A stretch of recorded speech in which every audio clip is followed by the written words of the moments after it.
Siguiendo con ejemplos de iniciativas de interés y buenas prácticas, a continuación vamos a presentar el primer bloque de comunicaciones científico-técnicas del Congreso. En primer lugar, participa Miguel Ángel Pascual Buisán, CEO de Finovatic, con la comunicación Cómo abordar el nuevo CTE de sostenibilidad en los edificios, complemento SGACV en CE3X. Bienvenido, Miguel Ángel.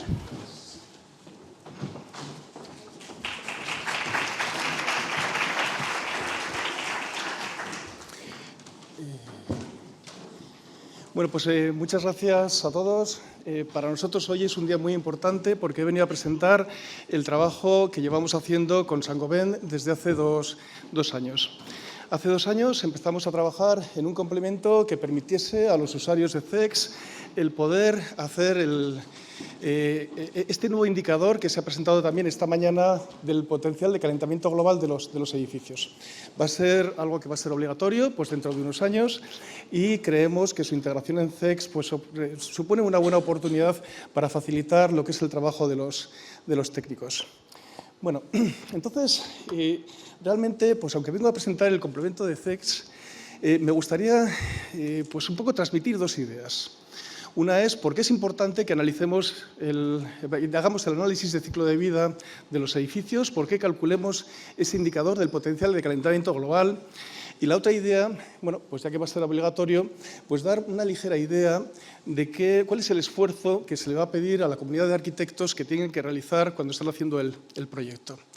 Centrándonos en esa primera idea que quiero transmitir y también porque quizás sea un poquito desorganizado, voy a empezar por el final. Aquí tenemos pues, una gráfica que es la de resultados. ¿De acuerdo? Este es uno de los resultados que va a dar el análisis de ciclo de vida. Lo que estamos viendo en esas barras son las emisiones globales del edificio en 50 años.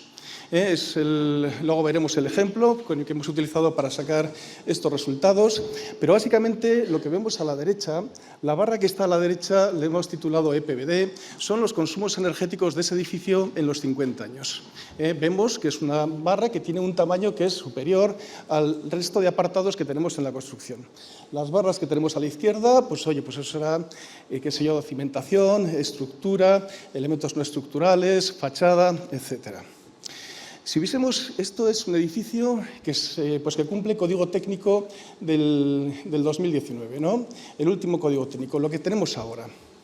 Si en vez de haber hecho esta gráfica ahora, lo hubiésemos hecho con un edificio del año 2006, del código técnico del 2006, la barra de los consumos que vemos a la derecha tendría un tamaño que sería aproximadamente 2,5 veces superior. Claro, tendría un tamaño mucho mayor que el peso que tienen las emisiones de CO2 de todo lo que es la fase constructiva. Sin embargo, estamos mejorando. Tenemos un código técnico con unos requisitos muchísimo más intensos. Y ahora la situación es que esa barra, comparada con lo que nos cuesta construir el edificio, ya es equiparable. En la medida que seguimos avanzando, en la medida que nos acerquemos a esos edificios de emisiones nulas, esa barra de la derecha, que nos da las emisiones en los 50 años de nuestro edificio, se va a ir reduciendo. Con lo cual, los riesgos que corremos de que por intentar llegar a ese edificio de emisiones nulas estemos incrementando las emisiones en la construcción del edificio, pues van a ir aumentando. Por eso, algo que hace 20 o 30 años podía no tener importancia, que era calcular ese indicador del potencial de calentamiento global, bueno, pues cada vez es más importante. Bien, entonces, la segunda intención que yo tenía era pues, presentar lo que es el complemento. ¿Por qué un complemento para CEX? Bueno, pues como seguramente sabéis, con CEX se están haciendo pues, aproximadamente el 95% de los certificados energéticos de los edificios existentes. La mayoría de las subvenciones, la mayoría de los CAEs, llevan detrás un certificado energético que está hecho con CEX. Entonces, pues bueno, es un programa que pues no sé, miles de arquitectos lo utilizan cada día, por lo tanto están familiarizados con él. Bueno, entonces cuando entramos en el complemento, lo primero que vamos a hacer es bueno, pues ponerle un nombre, definir qué metodología se emplea para hacer el cálculo del análisis de ciclo de vida. Aquí, pues, evidentemente, vamos a utilizar la metodología para el código técnico, pero serviría también para Brin o para LED. Y luego, pues, simplemente ir rellenando nuevas pestañas. Y hemos mantenido la filosofía que mantenemos en CEX. En CEX tenemos valores por defecto, de los que se ha hablado antes esta mañana, valores estimados y valores por defecto. Por ejemplo, aquí, para lo que es urbanización y paisajismo, podríamos haber utilizado la opción que define el documento de HSA, que todavía no está definido del todo, pero que va a definir que sea la vía simplificada y no tengo que definir nada más. O puedo definir la excavación, el desbroce, el talado de árboles, la estabilización de taludes, el relleno del terreno o la compactación del terreno. Por lo tanto, tenemos valores por defecto, tenemos también valores estimados que son importantísimos. ¿Por qué? Porque es lo que te permite que, por ejemplo, lo que estamos viendo aquí, en 5 minutos hagamos un análisis de ciclo de vida. El análisis de ciclo de vida no se tiene que restringir como un documento más, porque nos estaríamos equivocando completamente, a un papel más que me pide la Administración. Tiene que ser un análisis que se hace en el minuto cero del edificio. Tengo que empezar a definir cómo van a ser los sistemas constructivos, cómo van a ser las soluciones en cuanto a sistemas de climatización, etcétera. Bueno, entonces aquí hemos pasado pues, a la pestaña de cimentaciones, a la pestaña de estructuras. Bueno, para todas las distintas opciones se han definido valores estimados que se pueden luego convertir en valores conocidos, cuando ya conoces exactamente pues, los volúmenes de excavación o los metros cúbicos de hormigón. También hemos intentado que las unidades que se emplean son las unidades con las que está familiarizado el arquitecto. Oye, si son metros cuadrados de pintura, son metros cuadrados de pintura, si son metros cúbicos de hormigón, son metros cúbicos de hormigón, y si son kilos de acero, son kilos de acero. Bueno, entonces vemos aquí pues distintas opciones, estamos metiendo estructura, metemos una entrada para los forjados, otra entrada para los pilares, otra entrada para los vigas de hormigón y ya está. Iríamos al siguiente apartado pues, de escaleras y haríamos pues, exactamente lo mismo. Bien, entonces, bueno, podemos pasar de la vía estimada en el que hemos sido nosotros los que hemos decidido cuál es el posible volumen de forjado que vas a tener, pero en cualquier momento tú puedes decir, no, esto lo conozco porque ya estoy a final de proyecto, ya tengo la medición exacta y lo cambio. Bueno, en cuanto una de las ventajas que tiene integrarlo en CEX es que hay muchas partes que ya están conocidas, que se comparte la información con el certificado energético, por ejemplo, los consumos energéticos. O, por ejemplo, pues la fachada. No hacemos definiciones de envolvente distintas si estamos en el certificado energético que si estamos en el análisis de ciclo de vida. Claro, y hay dependencia de unas con otras. Y decir, tú cambias la fachada, le metes un poco más de aislamiento, claro, eso tiene repercusión en las dos cosas. Por lo tanto, utilizar herramientas distintas podría llegar a ser un engorro, porque la coordinación de los resultados en las dos pues puede ser distinta. Bueno, aquí estamos viendo el gráfico como hemos empezado. Ya habéis visto que en menos de 5 minutos hemos sido capaces de hacer un análisis de ciclo de vida. Bien, también dentro de este desorden quiero acabar pues, con los agradecimientos. Quiero agradecer, por supuestísimo, al Consejo Superior porque me haya permitido hoy estar aquí. Y quiero agradecer también, por supuestísimo, a Saint-Gobain. Pero me parece que los agradecimientos tienen que ser personales. Por eso, Esther Soriano, gracias a tu liderazgo y a tu dirección, ahora mismo pues, hay unas herramientas que las utilizan miles de arquitectos todos los días para facilitar su trabajo. Gracias también a Nicolás Bermejo, una persona inteligentísima, gran trabajador y un visionario. Llevábamos hablando de este complemento, pues hará 4 o 5 años, y dijo hace 2 años que teníamos que empezar. Bueno, y también a Penélope González, pues por el trabajo del día a día, y por el rigor en el detalle que al final hace que las cosas salgan bien. Por lo tanto, no sé si tenéis intención de dar un aplauso, pero yo os lo pediría, no para mí, sino para estas personas que están trabajando detrás y que hacen que esto sea posible.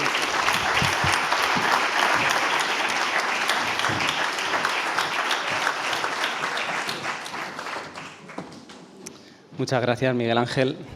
A continuación, Ana Castillo, arquitecta en Maker Architecten, presentará su comunicación hacia un modelo circular, contribución de carácter práctico. Bienvenida, Ana.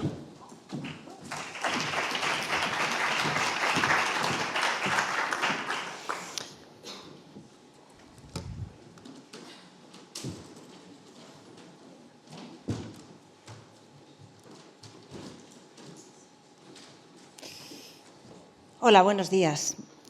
Muchas gracias por la invitación para permitirnos presentar la contribución, en nuestro caso, de carácter práctico, desde nuestra experiencia como arquitectos en los últimos 15 años.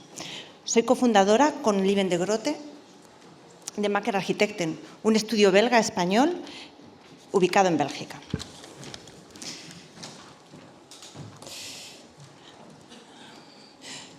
Está claro que Europa avanza hacia una construcción más sostenible, incorporando progresivamente nuevos requisitos en su normativa. Bruselas, como ciudad, es pionera en este aspecto, con un marco legislativo muy exigente para sus edificios.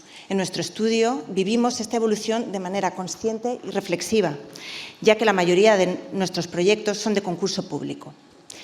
Sin perder la fidelidad a la arquitectura de calidad, dedicamos parte de nuestro tiempo en la investigación. Evaluamos el impacto ambiental de nuestras decisiones. Manejamos pasaportes de materiales. Hacemos LCAs, inventarios y pruebas de materiales a reutilizar, entre otras acciones. Y como testigo de esta implicación, Maker ha revalidado su contrato como asesor para la Brussels Environment en calidad de experto de arquitectura circular para el patrimonio de edificios públicos en Bruselas. Entre otras fuentes de reflexión e investigación, estos dos diagramas guían muchas de nuestras decisiones. El concepto de Shearing Layers de Brandt y el Butterfly Diagram de la Fundación Ellen MacArthur. A continuación, muestro algunos de nuestros proyectos, destacando aspectos que buscan equilibrar la balanza hacia la sostenibilidad.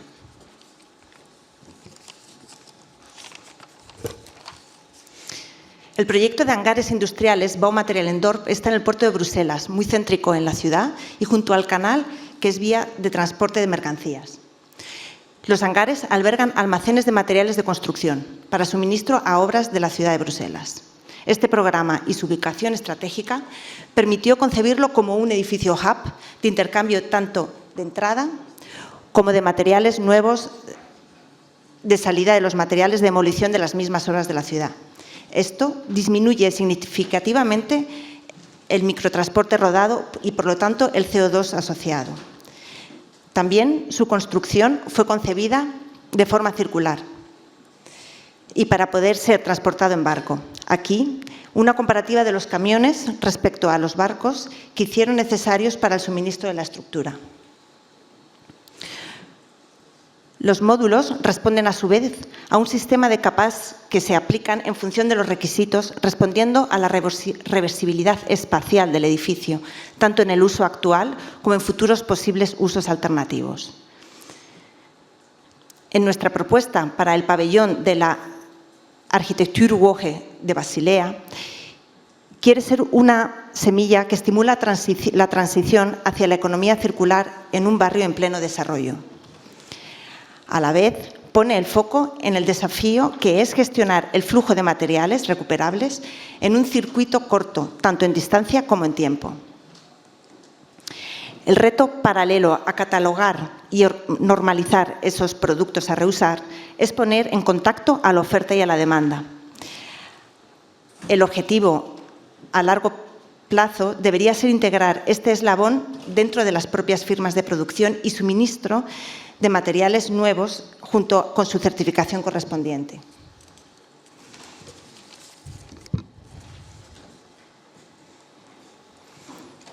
En el proyecto de viviendas sociales de Kortrijk destacamos dos puntos. Por un lado, la reutilización in situ de los ladrillos y las tejas provenientes de las construcciones originales, edificadas en el periodo de entreguerras. Y por otro, el diseño de nuevas tipologías residenciales. En la idea original de la ciudad jardín, basada en un espacio verde central compartido, se fue diluyendo con la aparición del coche. Las partes traseras de las viviendas se transformaron en garajes cerrados, lo que afectó negativamente a la convivencia y a la sensación de inseguridad. A través de una intervención quirúrgica, se revalorizando lo existente, el proyecto se centra en recuperar, hacer más permeable y renaturalizar el espacio central. Con ello, se fomenta la interacción social y la convivencia vecinal.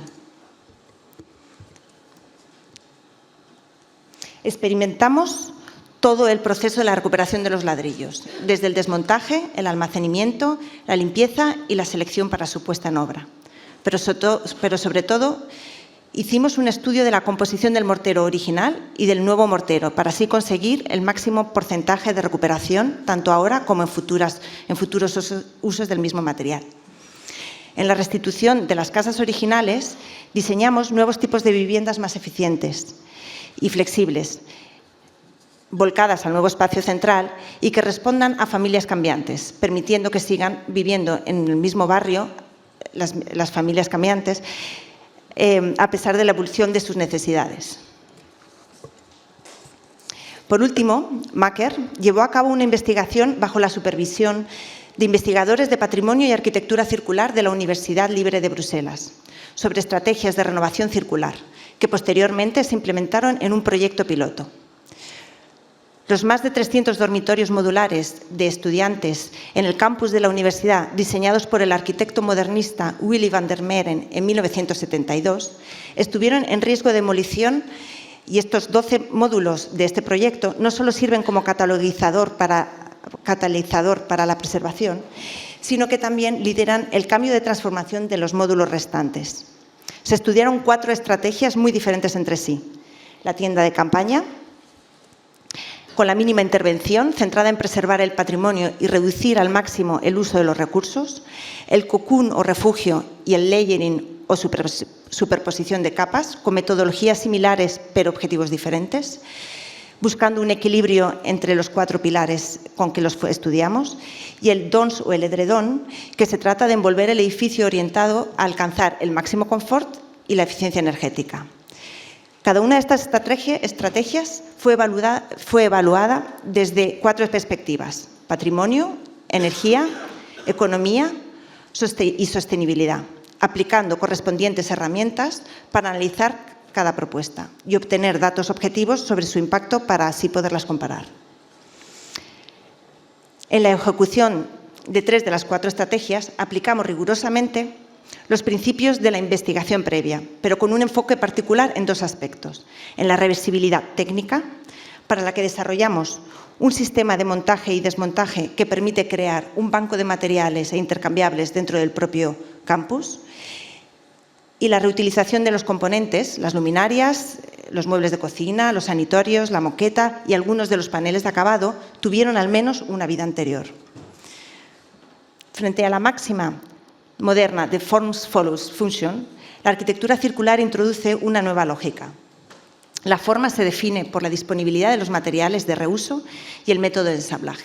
Muchas gracias.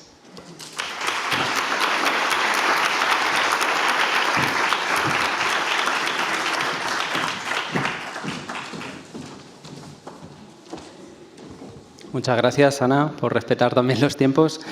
Por último, damos paso a la comunicación de César Bartolomé, director de tecnología de IECA, con la ponencia Estrategias de diseño eficiente y reducción de la huella de carbono embebida de estructuras de hormigón y caso de estudios en proyectos de Neinor Homes. Bienvenido, César. Muchas gracias.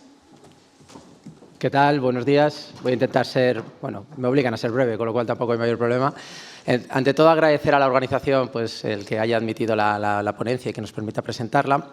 Y bueno, a modo de introducción, quería comentarles de dónde viene este estudio, que creo que es importante digamos, el contextualizarlo. Cuando lo hicimos o cuando empezamos a hacerlo, nosotros nos contactaron y estuvimos trabajando con Neinor Homes, como bien dice la ponencia, y nos plantearon un problema. Y su problema era, necesitamos descarbonizarnos, nosotros construimos en hormigón, no podemos irnos a otro tipo de construcción porque nos supondría un incremento de costes de entre un 15 y un 20% y no podemos asumirlo, con lo cual tenemos que ser capaces de descarbonizar los edificios de hormigón que actualmente construimos. Es decir, mantener, digamos, la misma tipología constructiva que ellos tienen y a partir de ahí lograr, digamos, porcentajes significativos de reducción de su huella de carbono. Y ahí es como nos pusimos, nos sentamos y dijimos, bueno, pues vamos a ver cómo lo hacemos, ¿no? Dolores me conoce bien, está aquí. Ya sabéis que yo soy un convencido de que para lograr los objetivos de descarbonización todos los materiales son necesarios, o lo logramos entre todos o no lo vamos a conseguir. Pero no es menos cierto que aproximadamente el 90% del residencial que se construye ahora mismo en España es en hormigón, es estructura de hormigón. Hay que promocionar otro tipo de soluciones, ya lo están haciendo, pero por mucho que queramos cambiar ese mercado, a lo mejor no vamos a construir el 90% de los edificios en hormigón, pero vamos a construir el 85%. Entonces, si no descarbonizamos el hormigón, no vamos a lograr los objetivos. Y yo creo que ese es un mensaje que hace falta ponerlo encima de la mesa, porque hay que atender la demanda. Hay una problemática de carestía de vivienda, hay que construir más o menos, no lo sé, eso también es un debate que tenemos con GBC, pero hay que hacerlo, ¿no? Y el hormigón va a ser un material que va a estar ahí presente y tenemos que esforzarnos en hacerlo. Esto me lo voy a saltar porque ya lo conocéis, este es un poco también el marco, ¿no? Tenemos la EPBD, tenemos que descarbonizar, primero declarar la huella de carbono en los edificios y posteriormente descarbonizarlos. Pero sí que me quería centrar un poquito en esta diapositiva y son las hojas de ruta de descarbonización que veréis en muchos sitios con diferentes valores, pero creo que todas ellas adolecen de una cosita pequeña y es que, pues evidentemente, la parte operativa es la que más se va a reducir, donde más vamos a aplicar, también donde tenemos el principal problema, digamos, toda la edificación construida, pero cuando se analiza la parte del carbono embebido, ahí podéis ver que se reduce, pero que todavía es bastante significativo. Creo que todos estos análisis adolecen de internalizar cómo se van a descarbonizar los materiales tradicionales. En el sector del cemento tenemos una hoja de ruta para ser no neutros climáticamente en 2050, sino para ser negativos. ¿Por qué? Porque vamos a capturar CO2, vamos a utilizar biomasa en la combustión, en los procesos de combustión, con lo cual, digamos, vamos a tener un componente negativo de esas emisiones. Es decir, en 2050 pensamos tener cementos con una huella de carbono negativa. Y yo creo que todas esas hojas de ruta, no digo que el carbono embebido en 2050 vaya a ser cero, pero creo que no se está teniendo en cuenta al hacer estos análisis. Y bien, ya yendo un poco más al estudio, al caso concreto, antes de empezar, lo primero que hicimos es, antes de hacer ningún análisis, es, oye, ¿dónde tenemos los impactos? Es importante cuando analizamos un edificio saber dónde tenemos esos impactos relevantes. No nos vamos a focalizar en un elemento que tiene un impacto muy bajo, vamos a ir a lo gordo, ¿no? Porque es donde podemos tener porcentajes significativos de reducción. Y básicamente lo que viene a decir el análisis que hicimos bibliográfico de inicio es que el 70 al 80% de las emisiones de un edificio están en la estructura y en la envolvente, número gordo. Y que dentro de la estructura aproximadamente el 40% está en los forjados, también número gordo. Entonces vamos a trabajar o nos centramos en el trabajo principalmente en el tema de los forjados. Y ahí fuimos, ¿no? Analizamos diferentes tipologías constructivas que hacía Neinor Home. También, por supuesto, agradecer a Neinor toda la información que nos pasó y los datos que nos pasó. Pues básicamente utilizamos o analizamos reticular, losa plana y vigas de canto bidireccionales con una losa de compresión. Son los tres forjados que utilizamos. Y lo primero que vimos es que, evidentemente, las cargas son, digamos, es un factor clave a la hora de calcular la huella de carbono, pero un factor que es de diseño, porque las cargas nos las da el código técnico de la edificación, es la decisión que tomamos en la luz, digamos, entre los pilares.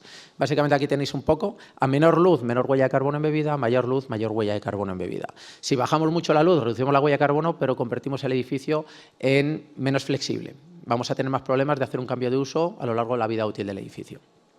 En cambio, si vamos a luces más altas, pues aumentamos mucho la huella de carbono. Hay que tener una solución de compromiso que nosotros calculamos que puede estar entre los 7 y los 9 metros, pero independientemente de eso, como lo que analizamos fue residencial, no estábamos en esos márgenes, pero es un mensaje que sí que quería que se conociera.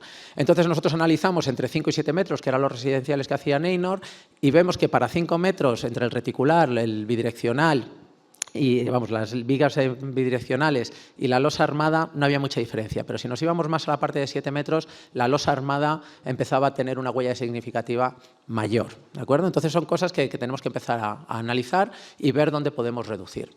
A partir de ahí estudiamos los 3 tipos de forjados que incluimos en el análisis y voy a ser muy breve, esto está en el informe, lo podéis leer, pero bueno, básicamente, evidentemente, cuanto más aumentábamos la luz, de 5 a 7 metros, vemos que se incrementa la huella de carbono, dependiendo si es bajo rasante o sobre rasante, pero en torno al entre el 30% aproximadamente de la huella de carbono. Si hacemos la estructura más esbelta, evidentemente tenemos menor huella de carbono. Si vamos a estructuras o esbelteces mayores, la huella de carbono también se incrementa significativamente. Y luego también, evidentemente, analizamos la parte de los materiales. Normalmente en estructuras se está utilizando, con carácter general, un CEM 1, un CEM 2. Es un tipo de cemento, es el cemento Portland tradicional, pero, digamos, cambiando el tipo de cemento que utilizábamos en esos hormigones, podíamos conseguir ahorros, pues ahí los podéis ver, dependiendo del tipo de cemento que utilizábamos, pero entre el 20 y el 40% de la huella de carbono. Entonces, vemos que podemos sumar bastantes porcentajes a la hora de reducir la huella de carbono de un edificio.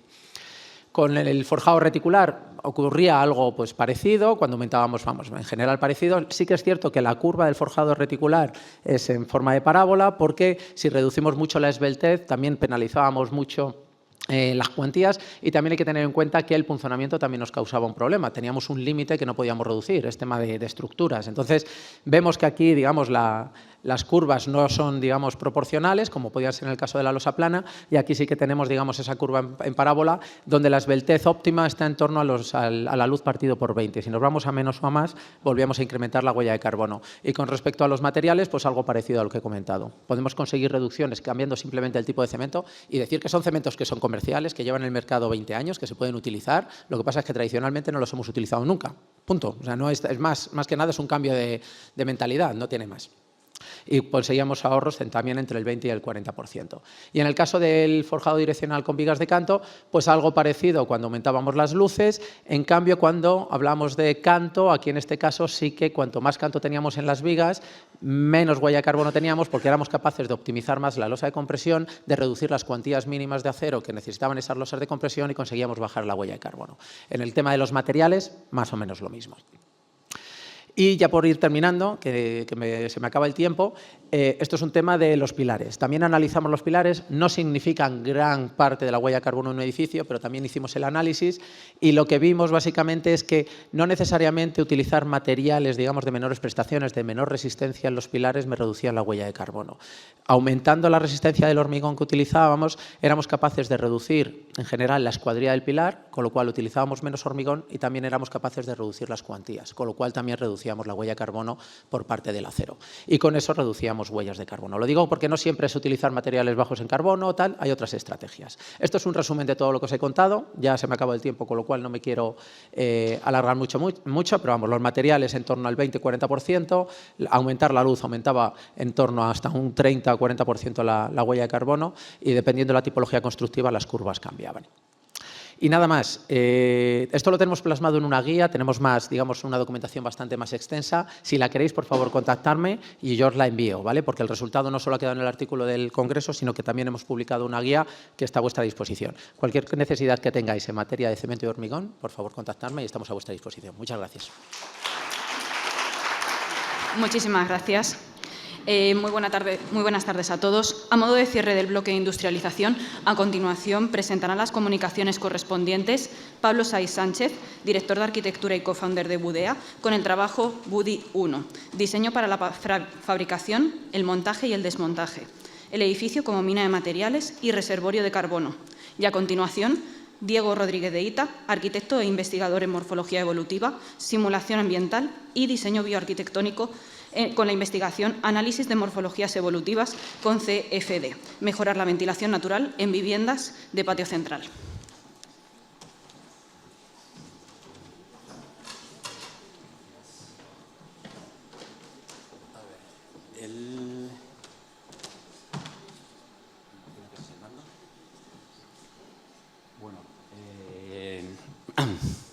Bueno, buenas tardes. En primer lugar, gracias al Observatorio del Consejo, a Saint-Gobain y a ustedes por estar aquí. Tengo el gusto de presentarles el trabajo que hemos realizado dentro de nuestra empresa, Budea. Somos una constructora bastante singular porque estamos muy enfocadas a un ámbito muy concreto, que es el de la construcción de vivienda sostenible y asequible, y trabajando con un material del que ya se ha hablado aquí, que es madera, con industrialización. Entonces, me gusta que esto tenga que ver con el tema de la magia, porque, bueno, todo lo que vais a ver aquí es un poco resumen de lo que se ha estado viendo hasta ahora, y como por arte de magia, la presentación ya estaba entregada, pero vais a ver, o van a ver, muchas de las cosas que ya se han estado hablando en este momento. Entonces, en primer lugar, vale, tenemos que trabajar los impactos en la construcción. La construcción es responsable de una cantidad ingente de impactos, fundamentalmente la extracción de recursos, las emisiones y los residuos. No voy a dar las cifras, porque me imagino que ya todos ustedes las manejan, y es necesario, por lo tanto, trabajar en esas tres áreas. Dentro de la extracción de recursos, como ya vimos con la ponencia de Manuel Bouzas, es necesario pasar de una industria extractiva de minería de materiales en un planeta que es finito, por una industria regenerativa. Ahí la madera es el material que va a dar la solución fundamental. Como también decía Manuel, es uno de los eslogans que nosotros llevamos bastante, es en lugar de extraer los materiales, vamos a empezar a cultivar los materiales. Para nosotros es un cambio de paradigma similar al que nos hizo pasar de cazadores a ganaderos y de recolectores a agricultores, con lo cual ahora vamos a empezar a generar nuestros propios materiales con el impacto positivo que tiene todo esto en el medio ambiente. En segundo lugar, pasar de una industria intensiva en emisiones a una industria de absorciones. La madera en este sentido tiene la gran ventaja y es el círculo virtuoso en el cual es capaz de eliminar aquel daño que estamos haciendo con las cuestiones de emisiones, si el carbono es el culpable. Los árboles transforman esa madera, ese carbono en madera, y si una vez llegada la vida útil, la madurez del árbol, en torno a los 20 años, su metabolismo ya deja de absorber carbono. Con lo cual, si ese carbono nosotros somos capaces de cortarlo y almacenarlo de forma ordenada en algo que es arquitectura, tendremos edificios como reserva de carbono. Mientras ese edificio siga vivo, ese carbono estará secuestrado. Si hablamos luego de una economía circular, ese carbono podrá ir teniendo otras vidas útiles hasta que llegue el momento en el que quizás vuelva otra vez al medio ambiente. Pero es necesario atajar ese carbono de manera primaria en un ciclo de vida bastante amplio. Y finalmente, en la cuestión de residuos. O sea, por cada metro cuadrado que se construye en España estamos generando 125 kilos de residuos de manera automática. Eso sin hablar de lo que es la demolición. Para pasar a una economía o a una producción que tenga en cuenta los residuos, es necesario que empecemos a hablar de arquitectura en economía circular y que pasemos de ciclos materiales abiertos, de la cuna a la tumba, que tiene que ver con lo que el arquitecto Alejandro de la Sota definía como arquitectura química, en la cual todos los elementos están fusionados y luego es difícil separarlos, a una arquitectura física en la cual los materiales están integrados de tal manera que nosotros los podamos extraer y revalorizar. Por lo tanto, es necesario trabajar en estas tres cuestiones. Budea está enfocada a resolver lo que llamamos el trilema de la construcción sostenible y asequible. Actualmente tenemos tres retos que enfrentarnos. Por un lado, la emergencia climática, por otro lado, la crisis de vivienda y, por otro lado, la asequibilidad de vivienda. Podemos trabajarlos de dos a dos, pero es difícil resolver los tres de manera efectiva. Es decir, podemos dar respuesta a la crisis de vivienda con el sistema tradicional, pero muy probablemente hagamos perjuicio al medio ambiente con todas las emisiones que tienen los sistemas constructivos tradicionales. ¿Cómo pretendemos llevarlo a cabo? A través de lo que entendemos que es construcción industrializada. Para nosotros, construcción industrializada se basa en varias estrategias. Por un lado, en el montaje, construcción por componentes. Vamos a ir a una industria que une, que ensambla los componentes en lugar de fusionarlos. Vamos a utilizar las herramientas de la digitalización y vamos a estar basados en las estrategias de Lean. Lean tiene que ver todo con lo que es la organización de los procesos y la eliminación de los desperdicios, es decir, aquellas actividades que no generan valor añadido en la producción. Y a esto le vamos a añadir madera técnica. ¿Por qué? Como vimos anteriormente en la ponencia sobre el análisis de ciclo de vida, la mayor parte de las emisiones está en la estructura. Si somos capaces de cambiar una estructura tradicional por una estructura en madera, pasaríamos de 1000 toneladas de emisiones en CO2 a 130 toneladas de CO2, con lo cual el cambio es bastante significativo. Pero para hacer esto es necesario tener un producto de mercado que sea realmente asequible. Ahora, si no hacemos esta cuestión, probablemente la construcción sostenible no sea asequible, con lo cual la idea de industrializar es crear ese producto que sea asequible para los más. Trabajamos con las lecciones aprendidas de dos edificios que uno de ellos estamos a punto de desarrollar. Es un proyecto que hemos hecho aquí en Madrid para el Distrito Natural y otro que estamos empezando en Valencia. Con esto hemos desarrollado lo que hemos llamado el BUDI 1. BUDI 1 es un edificio como producto, un edificio en el cual hemos llevado a cabo todas las estrategias del Design for Manufacturing and Assembly, es decir, entender las lógicas de producción, entender las lógicas de montaje, para conseguir hacer un edificio que sea eficiente en todos sus términos, en el uso de recursos, en el uso de materiales, en el uso de las estrategias de montaje para conseguir ese elemento asequible. Hemos creado una plataforma de componentes, una plataforma en la cual partimos de un sistema de viga y pilar en madera laminada con forjados de CLT, muros pasantes componentes en 2D en tema de muros, componentes en 3D en tema de baños. Y lo más importante de esto es que todos los componentes van a estar digitalizados cada uno con su matrícula. Esa matrícula está vinculada a una base de datos en la cual tenemos referencias de coste, referencias de huella de carbono, declaraciones ambientales de producto, con lo cual es bastante fácil saber, a medida que vamos diseñando, costes y huella de carbono del proceso, además pasaportes de producto, etcétera. Y inspirados en... hay un ejercicio un poco de retroindustrialización, tomando como base lo que fue toda la edificación previa a la revolución industrial, que fue capaz de dar alojamiento a una variedad de población con un sistema muy estandarizado, pero a la vez muy versátil, que es lo que puebla Madrid, Barcelona, todas nuestras capitales. Inspirado en el Jeep. El Jeep es un vehículo que está diseñado para ser montado de manera muy rápida. Inspirado en el sistema constructivo, tanto de Madrid como de Lisboa, de aquel siglo XIX, que era un sistema de vigas y pilares de madera laminada, y inspirado en las estrategias de diseño de Muji, una compañía basada en el diseño sin diseño.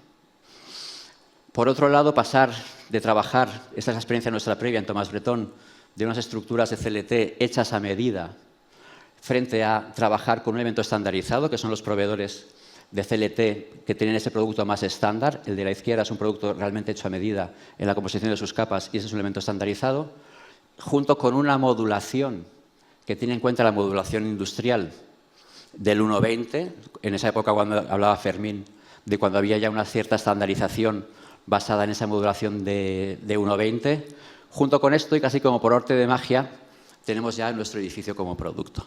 Un edificio que está creado con una serie de piezas muy concretas, una serie de piezas muy estandarizadas y muy limitadas, que con ellas podemos dar respuesta a una diversidad de tipologías, tanto de viviendas de un dormitorio como viviendas de 2, 3 y 4, con una estructura muy lógica y muy racional, muy sencilla, muy versátil, muy flexible, con una coordinación de elementos en el ámbito estructural junto con el ámbito de instalaciones, donde todo tiene su lugar y su cabida, y todo de manera muy sencilla para que esto se pueda integrar y desmontar con facilidad, para finalmente dar respuesta a una imagen urbana, en cierto modo, muy familiar a nosotros, y que es lo que pretendemos que sea esa solución al problema que tenemos de vivienda sostenible y asequible. Así que, muchísimas gracias.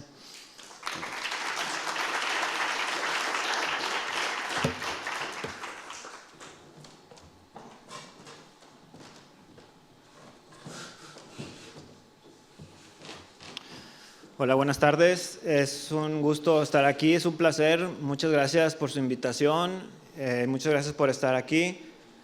El tema es, soy estudiante de doctorado de la Universidad Autónoma de Nuevo León en México.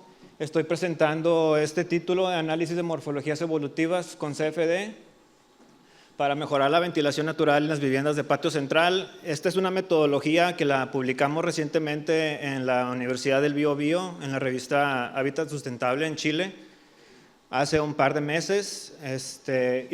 Muchas gracias por su presencia. Bueno, esta es una metodología que se puede replicar en cualquier parte del mundo. Siempre va a dar resultados diferentes porque se adapta a cualquier zona geográfica, teniendo los datos meteorológicos de la zona. Entonces, lo que hace es que es una vivienda de patio central, el aire es inyectado naturalmente por el patio, y gracias a la forma de la casa, al contorno, el aire es impulsado naturalmente. Tiene un efecto de turbulencia leve, lo que impulsa la ventilación natural hasta 2.5 veces, lo que significa que puede reducir la carga térmica dentro de la vivienda hasta 4.5 grados centígrados aproximadamente. Bueno, como fundamentos primero tenemos las viviendas tradicionales de patio central, principalmente las viviendas en Argelia de la zona mozabita, donde desde entonces manejan el patio central como eje al resto de las habitaciones. Hay diversas tipologías de patio central, pero en la gran mayoría el patio central maneja la ventilación cruzada al resto de las habitaciones, lo que hace obtener un confort térmico. El siguiente fundamento es cómo se ve el viento. El viento es un fluido que ejerce una presión sobre el objeto arquitectónico, sobre un muro, dependiendo la carga que tenga, y el viento, estos se leen por diagramas de vectores. El viento tiene una dirección y una magnitud, ¿no? O una fuerza. Eso es lo que medimos en CFD, y así es como podemos medir la optimización de la ventilación. En este caso de estudio que revisamos, aquí se dieron cuenta que, bueno, es poco en verdad el aire que ingresa de todo lo que hay en el exterior. Es poco el aire que ingresa al interior en el patio central. Ingresa más cuando la luz del patio central es más grande. Ese aire ingresa inclusive hasta las plantas bajas. Cuando el claro es muy bajo, en las plantas bajas ya no se logra obtener la ventilación. Y otro de los fundamentos muy importantes sí es la orientación de la casa. Depende de la inclinación y como venga el viento, más aire puede ingresar, que es lo que buscamos, ¿no? Que siempre que entre más aire natural. Y otro de los fundamentos también muy importantes que tenemos es de la ley de los ingenieros civiles de Norteamérica, donde ellos determinan que con el simple hecho de redondear las esquinas en los objetos arquitectónicos ya logras un 10% de optimización mínimo de la ventilación. Esto es en lo que nos fundamentamos y quisimos llevar esto un par de niveles más adelante. Esta es una investigación previa que habíamos hecho, donde hicimos algunas morfologías y determinamos, y sí, o sea, las formas orgánicas sí tienen una mejor optimización que la casa cúbica.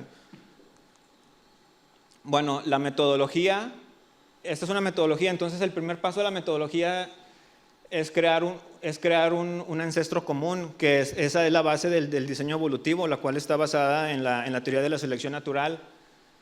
Después se hace una correlación teórica entre la teoría de la selección natural y la teoría de las transformaciones, que vamos a ver un poquito más adelante en la siguiente diapositiva.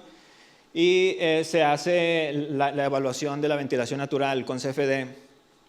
Y después se cruzan las mejores especies, cruzan genes para poder evaluar otra vez a esas especies cruzadas, y las mejores se vuelven a cruzar y volvemos a obtener en cada generación, volvemos a obtener mejores resultados y obtenemos un pequeño árbol de generaciones, ¿no? Bueno, el ancestro común que hicimos fue muy sencillo. Ese es el patio central y el resto de las habitaciones giran alrededor del patio central. Las habitaciones, el área íntima está en la parte de atrás y el área privada como la cocina o la sala están al frente. El número 1 es el acceso y viene la cocina, viene una oficina y las recámaras están atrás y los baños privados, que no los consideramos para el análisis porque son áreas muy pequeñas. Y bueno, una de las correlaciones teóricas que estamos haciendo es la teoría de D'Arcy Thompson, que él tenía su propia teoría del crecimiento biológico, el cual él crea una malla cuadrada y allí hace un dibujo de una abstracción natural, y en cada vértice o punto de esa malla cuadrada tiene un vector, el cual tiene una dirección particular y una fuerza en particular, lo cual puede lograr transformar el cráneo de un humano. Él puede dar hasta hacer una transformación del cráneo de un simio, el cráneo de un felino, simplemente con esa dirección muy específica. Así lo hizo con demasiadas especies. Esta es su teoría más conocida. Y la otra es la de Charles Darwin, pues el padre de la teoría de la selección natural, donde determina que todas las especies venimos de un ancestro común y las especies se adaptan dependiendo la zona geográfica en donde estén, dependiendo las especies que coman, dependiendo qué vegetación hay. Es como cada especie es muy distinta a la otra. En esto está basado el diseño evolutivo. El diseño evolutivo, las leyes del diseño evolutivo es que primero debo hacer una selección de cuáles son los mejores o los más óptimos, y después de esos mejores son los que se seleccionan para que se puedan reproducir. Y de todas esas reproducciones lo que queremos y buscamos es que tengan las mayores variaciones o diferenciaciones entre ellas posibles, para que todas tengan cualidades diferentes y todas evaluarlas y ver cómo se comportan de diferente manera. Entonces se evalúan y es un ciclo continuo, generación tras generación, los mejores se van a reproducir. Bueno, esta parte de la metodología está inspirada en la teoría de Darcy-Thompson, donde cada vértice de nuestro ancestro común, cada punto, cada vértice se colocan puntos, estos puntos morados representan puntos aleatorios, los cuales tienen rangos de aleatoriedad, no son aleatorios 100%. Y estos puntos, los más cercanos, que se encuentren más cercanos, esos puntos van a estirar esos vértices. Y al final obtenemos todas estas especies diferentes de tipologías de casa central, obtenemos más de 200, donde, el algoritmo se hace muy complicado porque todas estas casas tienen que tener una congruencia arquitectónica, ¿no? O sea, las recámaras tienen que tener una medida para que quepa una cama, unos burós, para que haya baños, para que sea funcional, ¿no? Entonces el algoritmo se vuelve muy complicado, pero siempre se puede mejorar. Entonces el siguiente paso de la metodología es hacer un análisis de túnel de viento. Se llama el tipo de... Este análisis de viento nos va a decir exactamente en esa zona geográfica qué inclinación del aire hay en esa zona geográfica. Entonces, ya que tenemos ese dato, cambiamos a la otra metodología que se llama inlet-outlet. Entonces, colocamos el ángulo de inclinación que tiene naturalmente esa zona geográfica y va a ser un desempeño de ventilación natural, ¿no? Que nos arroja un diagrama de vectores, donde al final estos vectores hacemos una sumatoria simple de vectores y lo dividimos por el número de vectores y así obtenemos una cantidad de ventilación natural específica para compararla con los demás. Entonces esto aquí representa el patio central, las líneas blancas representan las ventanas interiores y las exteriores, las azules las exteriores para hacer ventilación cruzada. Se hacen dos tipos de análisis de viento, uno se hace horizontal y el otro vertical para medir su desempeño. En el patio central es donde se coloca el ángulo en específico que tiene y las salidas del aire. Se hace un Snappy Hex Mesh, que es lo que necesita el software.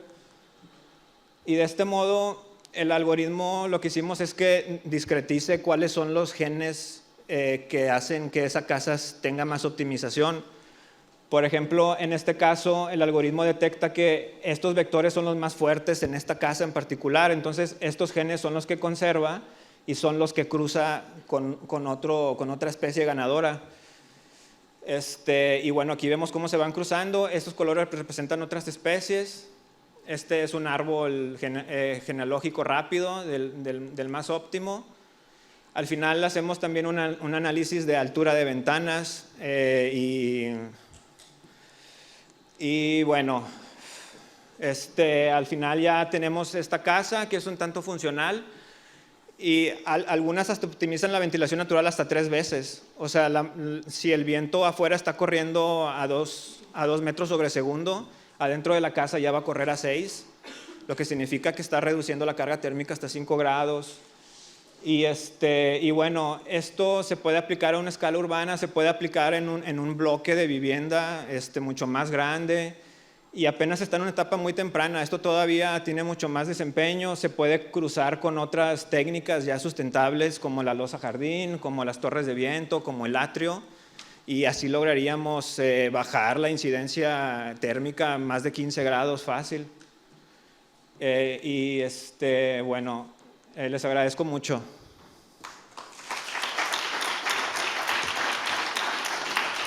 A continuación se presentan las comunicaciones que han sido seleccionadas dentro de las que se candidataron para el Congreso en el área de temática de la vivienda. Las 3 aportan un enfoque digamos, diverso y complementario a las ponencias que hemos visto y reflejan un poco las estrategias posibles por parte del colectivo de los arquitectos y del sector de la arquitectura en general para trabajar y construir aspectos esenciales de nuestra convivencia.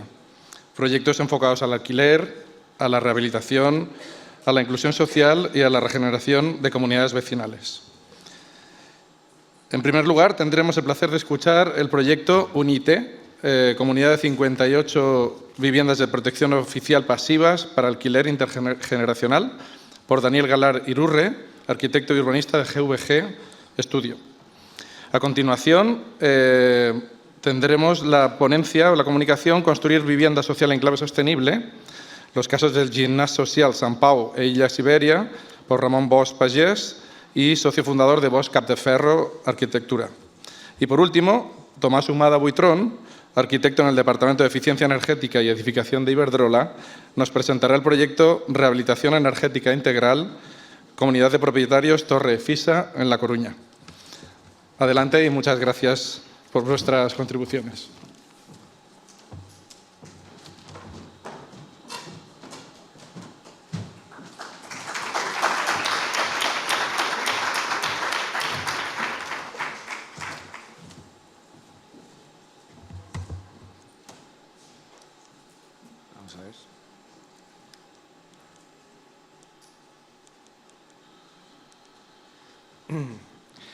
Vale, bueno, lo primero, a nosotros nos gustaría explicar este proyecto desde el punto de vista, bueno, vamos a hablar de cosas, se han hablado de muchas cosas que se han hablado aquí hasta ahora.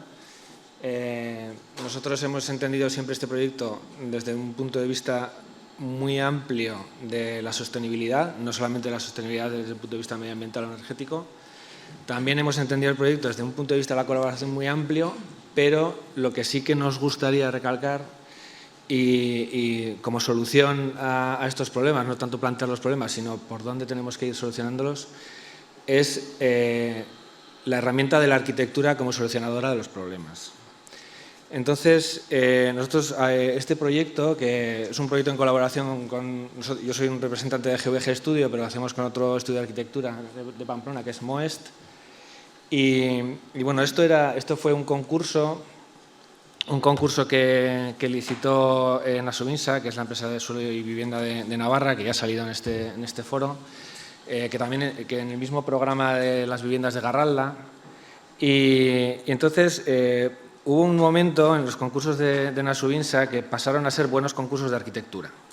Hasta el momento los concursos eran un poco flojos y hubo un cambio de criterio. Hicieron una consulta al Colegio de Arquitectos, que en ese momento nosotros estamos presentes en la Junta también, y hicieron 9 lotes de proyectos para parque público de vivienda en alquiler, de vivienda protegida en alquiler, con un jurado de reconocido prestigio, y el resultado ha sido bastante positivo desde nuestro punto de vista y desde el punto de vista de la arquitectura. Entonces, nosotros no nos presentamos a este tipo de concursos, nos presentamos a muchos, pero a este tipo de concursos no, hasta que este momento que cambiaron las bases. Entonces, bueno, esto viene a ser una parcela para 58 viviendas en el municipio de Barañáin. Entonces, Nasovinsa tiene un criterio a la hora de proponer los programas de los concursos, que es coger el listado de las solicitudes de alquiler que tienen en cada zona. Entonces, en cierta manera, pues van detectando cuáles son las necesidades reales, ¿no?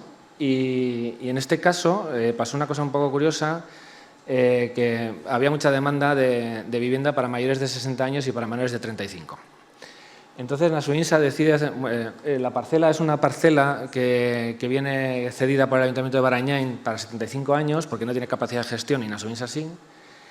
Y luego, bueno, aparte aquí hay una cantidad de fondos europeos bastante importante, luego también hay colaboración del Gobierno de Navarra y de la Fundación Caja Navarra y algún otro ente, bueno, de una ONG, ADSIS, que será a base de un servicio, que ahora lo contaré.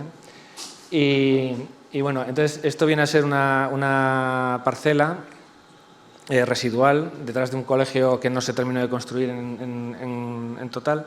Y esto es un municipio de unos 20.000 habitantes que se hizo entre los años 70 y años 80 en Pamplona como barrio residencial y prácticamente diseñado y colmatado en 20 años pero con algún pequeño residuo, que era, por ejemplo, este, ¿no? Entonces, esta parcela, en realidad, es una zona de borde de parcela, está en una trasera, no da una calle principal, da una callecita que tiene muy poco tránsito, poca vida urbana. Entonces, nos encontramos en un sitio, un lugar que dice a veces la gente, ¿no?, que no tiene un entorno urbano cercano, una calidad urbana cercana. Pero lo que sí que tiene son unas vistas espectaculares hacia la Ripa de Cizur, con los campos de trigo de la cuenca de Pamplona, y una orientación sur, completamente sur, vaya, muy generosa. Entonces, bueno, el concurso de proyectos, nosotros presentamos esta propuesta, que ahora iremos desarrollando un poco. Entonces, lo que sí que sucedía con la propuesta, la formalización, nosotros siempre pensamos que tiene que ser un poco didáctica de lo que le sucede al edificio. En este caso, el 40% de viviendas tiene que ser de un dormitorio y el 60% de dos, con cierta flexibilidad interior, para posibles cambios de los usuarios y así. Aquí había un desnivel topográfico bastante grande en la parcela longitudinal, hay como unos 6 metros de desnivel.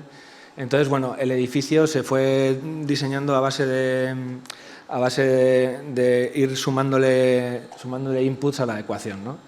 Y podemos decir, bueno, entonces las habitaciones de un dormitorio son las doradas, las de dos dormitorios son las negras, y a base de hacer un ejercicio en sección vamos apilando las pequeñas arriba, las grandes abajo, y la volumetría se va acomodando un poco a la topografía del terreno y tal. Los colores negro de volumen capaz, ¿no?, del edificio por completo, y las partes doradas, ¿no?, pues más representando un poco los campos de trigo y así. Como se hizo el programa funcional a base de la demanda, no era necesario colmatar toda la edificabilidad de la parcela, que es una cosa maravillosa, que pasa casi nunca. Entonces, por eso tuvimos la oportunidad de hacer un ejercicio en sección. Bueno, tipológicamente, pues ahí vemos viviendas de 2 dormitorios y un dormitorio. El esquema es muy similar en las dos, toda la parte de atrás es prácticamente la misma, está muy sistematizado el sistema constructivo. Y aquí había una cosa bastante interesante, que es que a cambio, Barañáin cedía la parcela a cambio de que pudiera haber algún local que ellos pudieran usar en algún momento para el barrio o lo que sea. Entonces, nosotros propusimos a Nasubinsa que, teniendo ese alquiler intergeneracional que estaba sucediendo, hay 2 programas de Nasubinsa para menores de 35, para mayores de 60, que se pueden acoger los vecinos, y decíamos, joder, igual en los locales de planta baja podemos hacer como una especie de centro de día un poco más generoso, más amplio. Aquí entró en la ecuación también una ONG que se llama ADSIS, que a cambio de un pequeño alquiler de unas oficinas gestiona todos los locales, gestiona programas para jóvenes, gestiona programas para mayores y además es el administrador de la finca.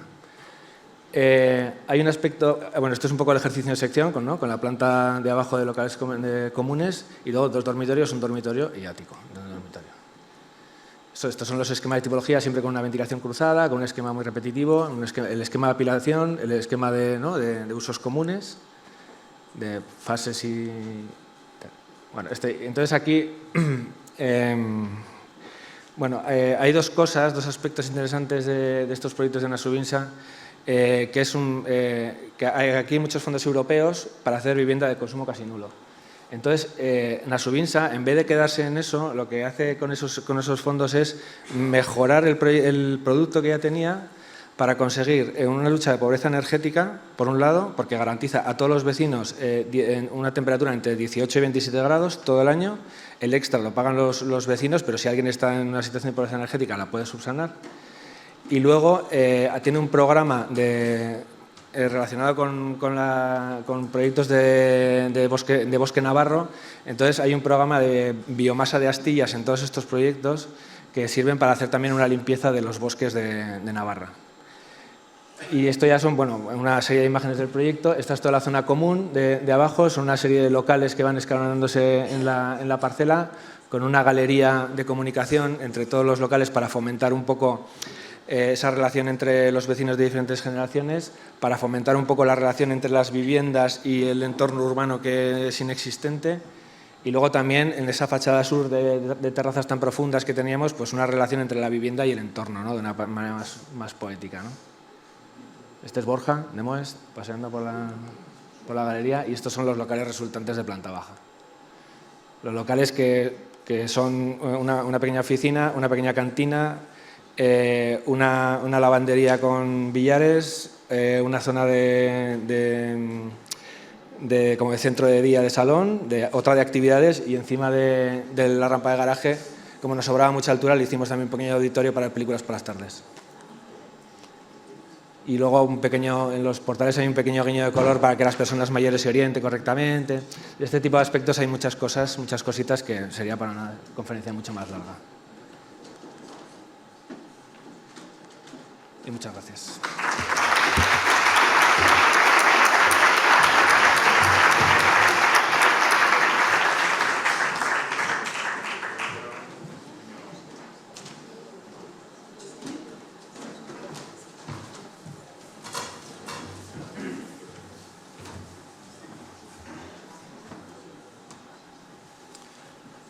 Buenos días. Muchas gracias al Consejo Superior por la organización de este congreso y por aceptar nuestra propuesta para contar esta experiencia. Yo soy Ramón Bosch, de Bosch Cateferro Arquitectura, un estudio de arquitectos de Girona, y vengo a hablar en mi nombre y el de Bet Cateferro, mi socia, y también de Habitat 3. Esta ponencia la hicimos conjuntamente con María Sistemas de Habitat 3, que hoy está representada aquí en la sala a través de Álvaro Ferrer, el director general de Habitat 3. Venimos a hablar de la construcción de vivienda social, alquiler en clave sostenible, y básicamente alrededor de dos palabras: alianza y descarbonización. Para empezar, hablaremos de estos dos casos al final, los dos casos que están en construcción actualmente en Barcelona, de nuevas promociones de nueva planta de vivienda social de alquiler, como son el Gimnasio Social Sant Pau y las viviendas sociales de la Isla Siberia. Pero me gustaría empezar poniendo en contexto un poco la situación en la que estamos, que has hablado reiteradamente en las ponencias anteriores.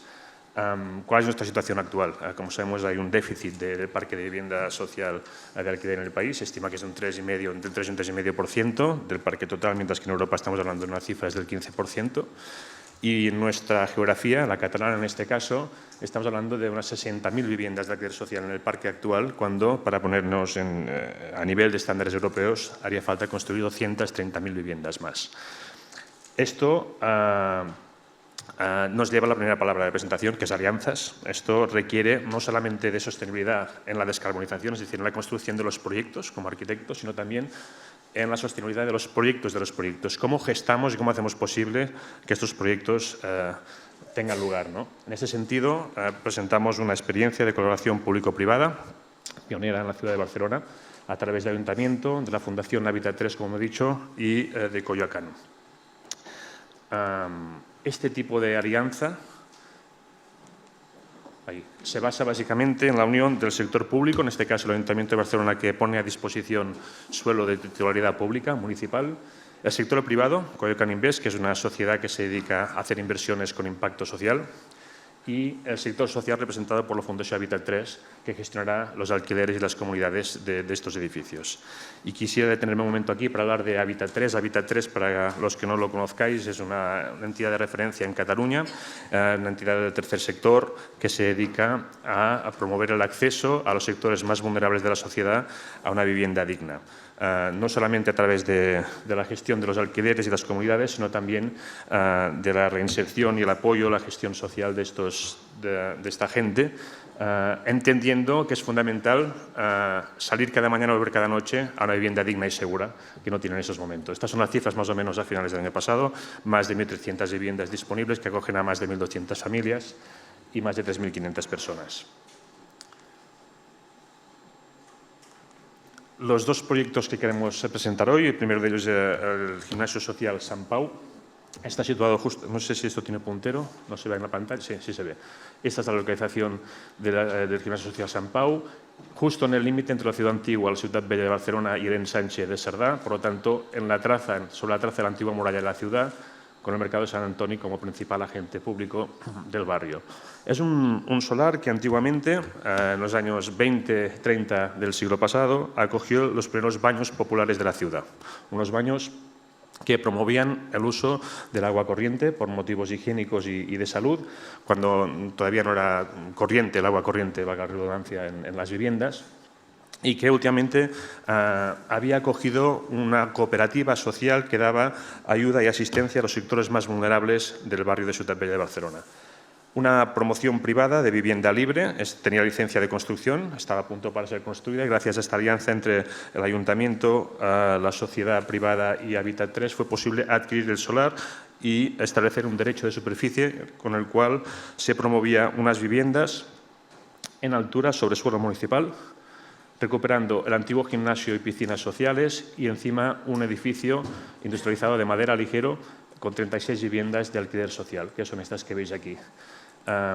Si la alianza es la palabra o la estrategia de sostenibilidad para hacer posible estos proyectos y su gestación, la descarbonización es clave desde el punto de vista arquitectónico. Esto no tiene vocación de ser unas viviendas mínimas o suficientes solamente, sino que son ambiciosas en el sentido de sostenibilidad, atacada, como sabéis, desde los dos frentes principales. Por una parte, la energía embebida o la energía incorporada en la construcción del edificio y, por otra, la reducción de la demanda energética, es decir, la energía operativa de estas viviendas, las emisiones derivadas de energía que necesitamos para conseguir las condiciones de confort en el interior de las viviendas.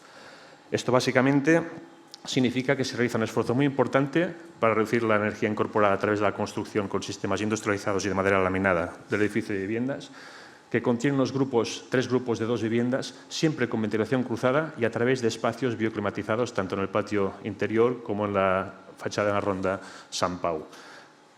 Estos espacios de uso privativo en la ronda y de uso comunitario en el patio interior, más allá de preclimatizar con sistemas pasivos las viviendas interiores, también tienen la vocación de crear pequeñas comunidades dentro de la comunidad, agrupando de 2 en 2 las viviendas y creando estos espacios comunitarios a doble altura que por una parte matizan el clima desde el exterior hasta el interior, pero por otra parte también matizan la relación entre los espacios más domésticos e íntimos de las viviendas hacia el exterior, creando esta especie de espacio comunitario que promueve el sentido de pertenencia y de comunidad. Por lo tanto, esta domesticación del clima, esta estrategia paulatina a nivel termodinámico, también lo es a nivel social, creando estas pequeñas comunidades dentro de la comunidad previas a la ciudad. Y finalmente, el caso de la isla Siberia. Estamos aquí, en la otra punta de la ciudad, justo donde el ensanche también termina en el sector noreste, en un solar donde había una antigua fábrica de hielo, la Siberia. El nombre es suficientemente elocuente, ¿verdad? Una fábrica de clima, por tanto, también una fábrica de clima. Estamos justo en el límite entre las últimas edificaciones del ensanche de Barcelona, decimonónico, y las primeras torres de sedes corporativas de industrias tecnológicas del barrio del 22 de Barcelona.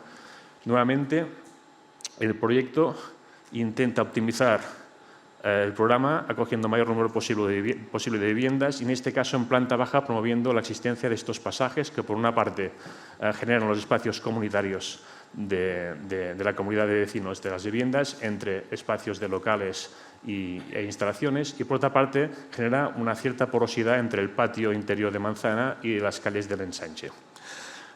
Estas viviendas, nuevamente, tienen la obsesión por proveer de ventilación cruzada a todas ellas y de situar un espacio bioclimatizado, en este caso de uso particular, en la mejor orientación en cada una de ellas, y que responden a esta imagen desde el exterior, transición entre las nuevas torres de sedes corporativas tecnológicas y las fachadas de las viviendas del ensanche, haciendo esta transición y promoviendo siempre para uso particular estos espacios bioclimatizados interiores, como fábricas también de clima, como la antigua Siberia, donde, a pesar de los cambios climáticos exteriores, pretendemos que sea siempre primavera. Este es un poco, justo ahora, 7 minutos, la presentación, y me añado a la petición de nuestros compañeros anteriores. Estos proyectos empezaron hace bastante más que hace 5 años. Estamos en el contexto del Observatorio 2030. Todos los proyectos que no hayan empezado ya no llegarán a 2030. Este proyecto lleva solamente 6, 7 o 8 años desde su inicio de gestación. Por lo tanto, me uno a la solicitud de presupuesto. Hace falta financiación para construir estos edificios que, por cierto, cuentan con una importante subvención de los fondos europeos Next Generation. Y, por otra parte, agilidad administrativa para acelerar los trámites y hacer esto posible a plazo. Muchas gracias.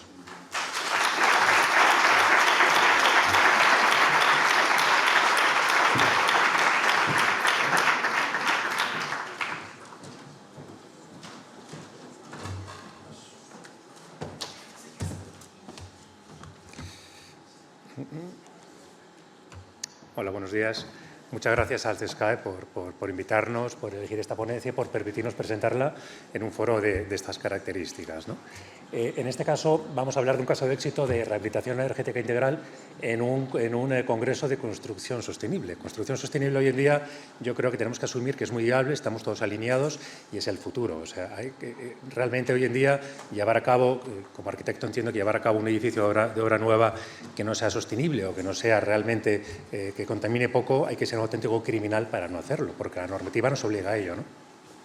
Otra cosa es lo que ocurre con el parque edificado que tenemos. El parque edificado que tenemos es un parque edificado con muchísimos problemas, con bichos viviendo dentro, con unas instalaciones antiguas, obsoletas y que están participando muy poco en la sostenibilidad, más bien todo lo contrario, van en contra de esa sostenibilidad, ¿no? Entonces hay que atacar estos edificios de manera decidida. En este caso vamos a hablar de un edificio que está ubicado en La Coruña, en un sitio muy emblemático de la ciudad de La Coruña, con unas características volumétricas muy importantes. Es un edificio que tiene muchísima presencia, 181 viviendas, un número de locales comerciales muy elevado, con locales comerciales o locales, como es, por ejemplo, la Dirección General de Tráfico. Son gente con la que hay que tener cierto cuidado y tratar con cierto cariño. Y ya es un edificio del 78, previo al CT79, y por lo tanto muy susceptible de meterle en esta rueda de deja de machacarnos con tu contaminación, vamos a hacer a ti un edificio nuevo, ¿no? La instalación térmica, en este caso, produce calor y ACS mediante combustible fósil, gas. Lo tiene todo para ser un ejemplo de descarbonización. Cuando nosotros contactamos con la comunidad de propietarios, la comunidad de propietarios había detectado ya una serie de problemas.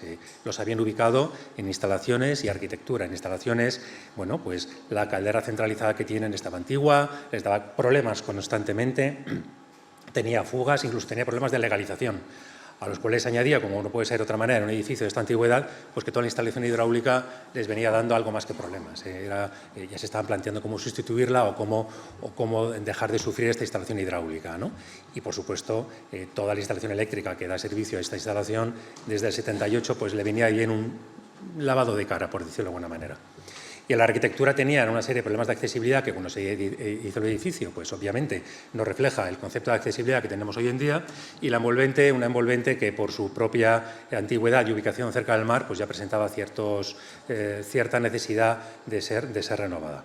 Cuando nos llamaron, la comunidad de propietarios ya tenía redactado tanto el proyecto de arquitectura como el proyecto de instalaciones, con lo cual tenían claro los problemas, su origen y el diagnóstico, la diagnosis de lo que había que hacer. Y habían ya cuantificado el alcance de la actuación. Estaban hablando en torno a 8 o 9 millones de euros. Y nos encontramos con una comunidad de propietarios que estaba, en cierto modo, acalambrada. Decían, tenemos los proyectos redactados, sabemos el alcance económico de lo que estamos hablando, pero, Dios mío, tenemos que andar gestionando estas direcciones de obra, la búsqueda de la empresa constructora, tenemos estos locales abajo tan potentes que tampoco nos hacen la vida fácil, somos 180 vecinos, cada uno con un punto de vista distinto, y estaban en riesgo de que esto no saliera adelante. Otro problema que tenían era que ya se les había hablado de las subvenciones Next Generation, tenían una idea del orden de magnitud de lo que podían conseguir y nuevamente eso les daba mucho miedo, porque no es lo mismo correr con esos 8 o 9 millones a tu cuenta que descontar las ayudas, pero decían, ¿y estas ayudas cuándo van a llegar? ¿De verdad la cuantía que me ha dicho el arquitecto y el ingeniero va a ser esa cuantía? Y si no es, ¿qué ocurre? Vamos, nos encontramos un ejemplo perfecto en el cual a lo mejor el arquitecto se quedaba sin proyecto, el ingeniero se quedaba sin dirección de obra y el edificio se quedaba sin su renovación. Entonces les planteamos esta rehabilitación 360 a través de una rehabilitación energética personalizada en el cual nosotros como agente rehabilitador nos hacíamos cargo a nivel técnico de toda la actuación. Nosotros contratábamos a esos arquitectos, a esos ingenieros, a esa constructora, ellos se olvidaban de todos esos aspectos y colaborábamos en la financiación del proyecto. ¿Cómo? Adelantando nosotros el importe de las ayudas, mediante la figura de agente rehabilitador que los fondos Next Generation han habilitado y la cesión de derecho de cobro, nos comprometimos nosotros a descontar del ticket total del coste de esta actuación el importe correspondiente a las subvenciones. De repente la comunidad de propietarios vio el cielo abierto, ¿no? Encuentro un único interlocutor que me gestiona todas las actuaciones y encima me adelanta ese dinero, ¿no? Luego incorporamos la compra de CAEs cuando en 2023 apareció. De tal manera que estábamos hablando de un importe de actuación que finalmente se fijó en 7,5 millones de euros, frente a de los cuales la comunidad de propietarios únicamente tiene que hacer frente y financiar 2,6 millones de euros. Es decir, se habían quitado un plumazo el coste de capital de casi 5 millones de euros. Respiraron muy tranquilos, obviamente, ¿no? Y se estableció también un objetivo energético bastante agresivo. Se planteaba un 90% de reducción de la huella de emisiones de CO2 y de consumo de energía primaria no renovable y la reducción de un 78% de la demanda de calefacción. Había que actuar, obviamente, desde los dos aspectos, no las medidas pasivas. Las medidas pasivas, a ver, se habló de calidad en la arquitectura y es fundamental. El arquitecto tenía muy en cuenta dónde estaba el edificio y la impronta que tenía en el entorno urbano. Con lo cual no se limitó a colocar un SATE que me solucionaba el problema, no se limitó a colocar una fachada ventilada que me soluciona el problema y es más caro, pero yo quedo muy bien, no. Se dedicó a buscar la ubicación más adecuada según la fachada de cada sistema. Aquí estamos mezclando SATES, estamos mezclando fachadas ventiladas y estamos incorporando también aquí abajo a la izquierda una fachada solar fotovoltaica. El edificio por su propia geometría tenía poca cubierta para cubrir la demanda solar fotovoltaica para la aerotermia que se colocó, con lo cual se arriesgó y se decidió también dotar al edificio una fachada solar fotovoltaica. Esto está muy bien, pero por sí solo no ayuda a descarbonizar. Descarboniza, pero poco, porque el tubo de escape que estos edificios tienen arriba siguen echando porquería al medio ambiente.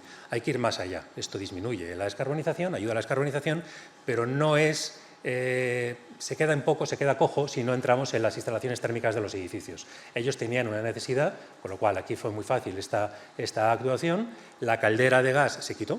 La caldera centralizada, estas 180 viviendas, unas dimensiones increíbles, las fotografías de arriba se quitaron y se sustituyeron por una instalación de aerotermia que está hibridada con gas. Gas en muy pequeña proporción, sobre todo por la inseguridad que tenían los vecinos que la aerotermia funcionara. Hay que decir que el gas prácticamente no ha entrado en carga, están funcionando con aerotermia, con lo cual este caso de electrificación sí que colabora a la descarbonización de nuestro parque. Y se puede medir, ayer también se habló de medir. Arriba estamos viendo qué ocurriría si no tenemos en cuenta ni el envolvente ni la solar fotovoltaica y simplemente metemos en el certificado de eficiencia energética cuál tiene que ser la reducción del consumo, que establece que es un 56%. Abajo tenemos datos reales, lo hemos medido. Tenemos el consumo de los últimos 5 años de gas de esta comunidad de propietarios, una media de 1 millón de megas, 1,5 megas de kilovatios eléctricos, digo bien. Y a la derecha tenemos el consumo del último año, sin tener en cuenta el envolvente en la solar fotovoltaica. Estamos viendo que un 56 versus 58%, el objetivo se está consiguiendo. Por terminar, hay dos frases también que a mí me gustan mucho y además también se mencionó ayer: lo que no se mide no se puede mejorar y lo que no se puede mejorar se degrada siempre. Teníamos una comunidad de propietarios, estamos hablando de comunidad de propietarios, puede ser un hotel, una residencia de estudiantes, puede ser un edificio de oficinas, puede ser cualquier cliente. Eran conscientes de que su edificio se estaba degradando, lo querían poner en carga, lo querían revalorizar y querían dejar tener problemas. Nosotros les dijimos cómo se podía hacer y lo que hicimos fue aglutinar a todos los agentes que estaban participando al momento y futuros agentes para que lo pudieran hacer y lo estamos midiendo y estamos viendo que está siendo un éxito. Y por otro lado, en Iberdrola nos gusta mucho decir que la mejor energía es la que no se consume. Las medidas pasivas ayudan a reducir la necesidad de energía para tu calefacción y el paso último de colocar estas aerotermias, hombre, yo creo que no va a llegar a que sean edificios de consumo cero, pero sí que estamos hablando de que la energía se va a dejar de consumir en gran medida. Por tanto, las 4 conclusiones es el impulso, que aportó una rehabilitación 360, la promoción delegada de una empresa como Iberdrola. La figura de este promotor delegado desbloqueó esta situación. Probablemente sin la aparición de un agente rehabilitador de estas características no hubieran llevado a cabo la actuación. El ahorro, los costes financieros se limitaron a la parte no subvencionada, la facilidad de tener un único interlocutor y la garantía de que todas las responsabilidades caen sobre un único interlocutor, en este caso Iberdrola. Es decir, como conclusión final, yo creo que los fondos Next Generation han traído 2 cosas buenas, que son la aparición del agente rehabilitador y la decisión del derecho de cobro. Si estamos hablando de colaboración público-privada, que todos estamos de acuerdo que parece que es por donde tiene que ir el tema, en este caso se da esa colaboración público-privada. La Administración Pública pone a disposición de todos nosotros como ciudadanos una serie de ayudas y herramientas para que se rehabiliten sus edificios. Esas ayudas muchas veces se les atragantan por la gestión y por la carga financiera, como así supone hasta que esa ayuda llegue, pero la colaboración privada llega cuando aparecemos empresas que como agentes rehabilitadores facilitamos a la Administración Pública que esas ayudas corran y a los agentes privados, a los clientes finales, que puedan hacer uso de esas ayudas.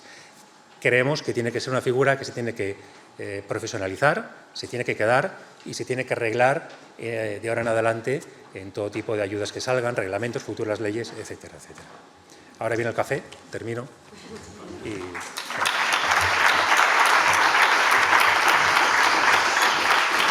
Ya estamos entrando en el final de esta jornada y vamos a dar paso ahora a las comunicaciones relacionadas con regeneración urbana. Empezaremos con planificando desde la salud en Getafe, diseño de barrios industriales y residenciales, comunicación desarrollada por Alejandro Pacheco Vidal, estudiante del Máster de Planeamiento Urbano y Territorial de la UPM. Continuará Alejandro López Parejo, coordinador del área de hogares y regeneración en la Empresa Municipal del Suelo y Vivienda de Getafe, con la comunicación, mitigación de la pobreza energética a través de la rehabilitación urbana, el proyecto EPIU Getafe Hogares Saludables como modelo de innovación y acción social. Y por último, Enrique Nieto, profesor titular del área de proyectos arquitectónicos de la Escuela Politécnica de Alicante, nos presentará recuperación paisajística y funcional de huertos y de la acequia Mairena en el casco histórico de Caravaca de la Cruz. Muchas gracias a los tres. Adelante.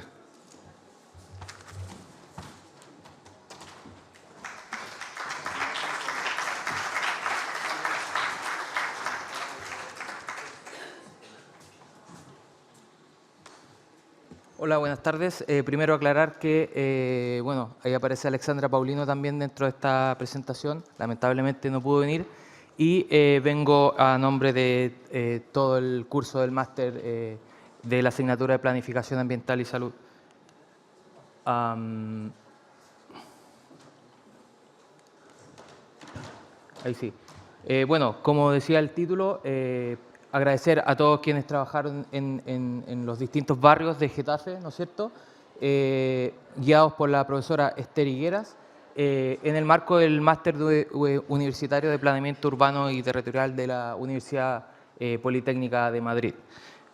¿Qué es la salud? Bueno, el año 1978 la OMS definía la salud como un estado de completo bienestar, ¿vale? Y este completo bienestar está al menos en tres componentes: el lado físico, el lado mental y también, muy importante, lo social, ya que estos tres pilares son fundamentales para pensar y planificar ciudades saludables, ¿vale? ¿Cómo se hace esto? A través de dos grandes esquemas: una promoción del estilo de vida más saludable, activo, pero siempre solidario para conformar comunidad, y también prevenir contaminantes en al menos todo lo que tiene que ver la tierra, el viento, el suelo, el agua, ¿vale? Muy importantes son los determinantes de la salud, ya que en el año 1991 el Dahlgren y Whitehead explicaban su modelo como una especie de cebolla donde el núcleo somos nosotros con el código genético y mucho más arriba estamos generalmente los que pensamos un poco la ciudad, con políticas socioeconómicas y medioambientales. La guía para planificar ciudades saludables, perdón, no sé qué pasó ahí. La guía para planificar ciudades saludables fue parte de nuestro método de trabajo para hacer tanto el análisis como el diagnóstico de cada uno de los barrios, con esos tres pilares fundamentales que se muestran en la pantalla. Getafe, la mayoría probablemente lo conozca, un municipio al sur de Madrid, ¿no es cierto?, con vocación netamente industrial, es el quinto municipio más grande de la comunidad autónoma y esos son los cuatro barrios que nosotros escogimos. Por un lado, dos residenciales y por otro lado, dos industriales.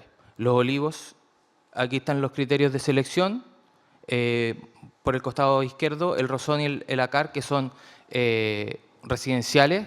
Los Olivos y Los Ángeles, que son más industriales. Todos tienen diversidad tipológica, la idea es que hubiesen datos y que también el ayuntamiento esté interesado en estudiar estos casos, ¿vale? El primer barrio, el Acar, supone una oportunidad dado que existen cuarteles y existe un pequeño friccionamiento con Juan de la Cierva, dado que es un barrio antiguo de los años 70, y se evidenciaban algunas carencias porque en general casi todo el espacio público está en función del vehículo. Por lo tanto, el plan de acción es revitalizar el espacio público, modificar ciertos perfiles viales, como también, por otro lado, renaturalizar algunas vías pecuarias con soluciones basadas en la naturaleza y generar zonas de convivencia con lugares estanciales, como puede ser un un centro cívico para los vecinos. El barrio El Rosón también tiene su propio diagnóstico. Principalmente existe una barrera con la A42, ¿no es cierto?, junto con el otro barrio del Bercial. Y también, si bien es cierto, es un barrio más nuevo, tiene equipamientos, tiene áreas verdes, pero estos carecen de un programa arquitectónico como tal centrado en las personas. El plan de acción y la propuesta que se hizo en este barrio fue generar efectivamente espacios estanciales, áreas verdes que tengan un programa arquitectónico pensado y centrado en las personas, porque, por ejemplo, habían vecinas que se sentían inseguras de transitar por la cercanía. Ahora bien, los polígonos industriales, si bien es cierto, tienen ciertas cosas en común, no tanto porque, por ejemplo, el polígono Los Ángeles está más relacionado con las estaciones de cercanía, no así el próximo polígono, y están en función de la estructura viaria que ambientalmente contamina mucho. El plan de acción que se generó fue generar una sutura para que no exista una fricción con el barrio Los Molinos, una nueva centralidad, rescatando Corrugados Getafe, que también era una industria que era molesta para los vecinos. Y también generar espacios verdes y dotaciones, porque hoy día hay un déficit de ello. Lo mismo en los polígonos, un diagnóstico similar. Lo central es que al centro del polígono había problemas de gestión de residuos sólidos, ¿ya? Y también un poco de contaminación acústica porque se relaciona también con la infraestructura viaria aledaña. Entonces, el plan de acción que se generó en este polígono fue generar circuitos caminables, nuevas ciclovías, también tratar de optimizar el transporte público para los empleados que puedan llegar allá y no solamente ocupen el vehículo particular. También generar zonas de convivencia y, bueno, también todos estos 4 barrios lo que hicieron fue generar fichas consolidadas para el plan de acción donde se colocaban propuestas concretas, proyectos, sinergias con distintos agentes, tanto públicos como privados, para poder generar ciertos proyectos físicos y también programas educativos y formativos. Se hizo una revisión bioclimática y saludable de algunas ordenanzas urbanísticas, sobre todo en la industria, también en las dotaciones y en las zonas verdes libres para proponer efectivamente lugares estanciales que tengan un programa arquitectónico valioso centrado en las personas mayores, los niños y en realidad toda la gente. ¿Cuáles son los beneficios? Los beneficios de la salud están a la vista porque se baja el sedentarismo, aumenta un poco la sanidad mental de las personas también, se evitan golpes de calor y frío porque también se estudiaron algunos componentes como la temperatura, la humedad relativa y los vientos que también inciden en la ciudad. Aquí podemos ver una imagen, un antes y después, que si bien es cierto, se hicieron con inteligencia artificial, uno a la vista puede ver que ya el paisaje urbano cambia, tiene otra percepción la calidad del espacio público, ¿no es cierto?, inclusive de la infraestructura viaria. Como conclusiones, ¿qué podemos decir? Que cada barrio tiene un enfoque que tiene que ser diferenciado, debe resolverse con planes de acciones que sean concretos, ¿no es cierto? Se tienen que generar actividades complementarias y mediante una planificación saludable se puede tratar de atender los objetivos de la ODS, el número 3 y el número 11. Muchas gracias.